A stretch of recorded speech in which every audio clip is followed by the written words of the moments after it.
I happened to just walk into the ICU routinely on this nice and fateful day. I saw this child who is sleeping in one of the corner beds of the ICUs, howling to his glory, monitors beeping. So it's a routine mid-morning scene in our ICU. To my surprise, the mother who was standing next to the child was gleaming with smile and she was all happy. It's a rather unusual expression for a mother to be in the ICU who is actually laughing when she's seeing her child cry. Our anesthetist was very curious. He went and asked her, "What happened? Why are you smiling? Why are you not taking the baby in your arms? So why are you smiling?" She could not control her ecstasy. She said, "Dr. Saab, I have never heard him cry so loudly. All this while, he used to be dull. He was lying in one corner of the bed at home. He never used to cry.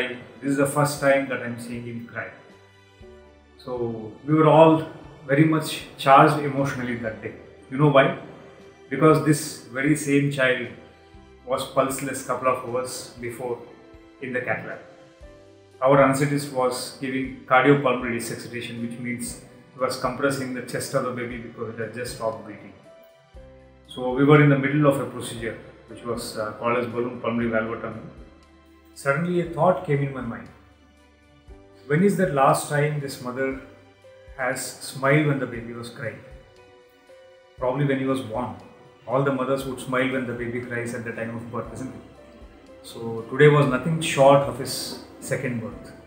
So he has just survived, or he has just escaped from the mouth of death. This patient had presented to us with a lesion called as pulmonary stenosis. Essentially, pulmonary stenosis means one of the valves of the heart has got blocked. It's not opening properly. Because of that, the pressure in the right side of the heart has increased tremendously. Normally, the pressure on the right side is about 25 millimeters mercury, and on the left side is about 100 to 120 millimeters mercury. In this baby's heart, the right ventricular pressure was already very, very high. It was more than 6 times the expected, that is 150 millimeters mercury. And this was happening for a long time. He had sustained his elevated pressure throughout his birth. Last 8 months, the right ventricular pressure had increased. That had made his heart really, really sick. There was hardly any contractility of the right ventricle. So that was the scare for the treating team. Why? Because if I have to open his valve by doing a balloon pulmonary valvotomy, so I have to give anesthesia to this child, I have to put him listless on the table for some time, I have to take a puncture in one of the leg veins, I have to go inside the heart, and then I have to dilate. So these procedures actually are encountered with hemodynamic instability. Many such children can actually arrest on table.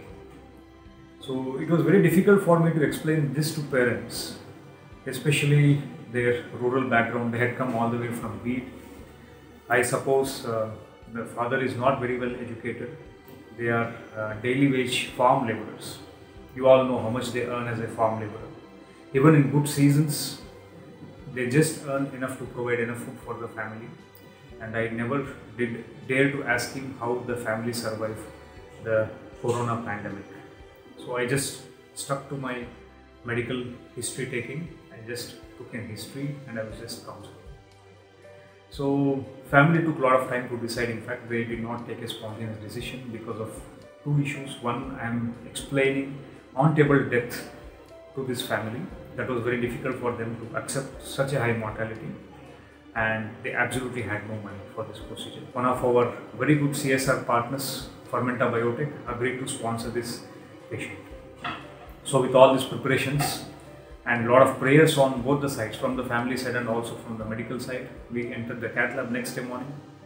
The child was put on the cath table, anesthesia was induced, all were fine, and the minute I crossed the pulmonary valve with the wire, the child had just arrested. Probably we were all prepared for this.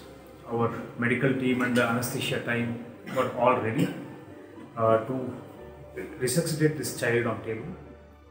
So as soon as the child went into arrest, there was no panic in the room. So our anesthetist was the key aspect of this intervention. If the child arrests, if you panic and remove the wires, it is instant death for the child, nothing can save. So my colleague cardiologist was holding the wire in position, and during the arrested heart situation, we went and did the balloon pulmonary valvotomy. It just involves passing one of the balloons across the pulmonary valve, inflating it and deflating it immediately so that we could open the blocked valve. Okay, so this procedure was performed immediately, almost within a couple of minutes, and immediately, as if it was magic, the life sprang back to the heart sprang back to life. Everything was good.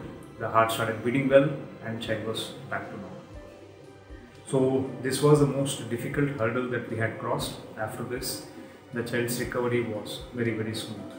So this was the reason why the mother was gleaming with happiness to see the child just escape from imminent death. As a pediatric cardiologist, it's not very unusual for us to see this scenario. But I felt very happy today, especially to see immediate feedback from a mother, to see her child crying and being happy. So I just wanted to share my experience with you all. So this gives a lot of good feedback for the entire treating team and as a pediatric cardiologist. So this is what actually gives a lot of professional satisfaction to me. Thank you all. Thank you all for giving this opportunity to treat this child and also share our experience with you all. Thank you.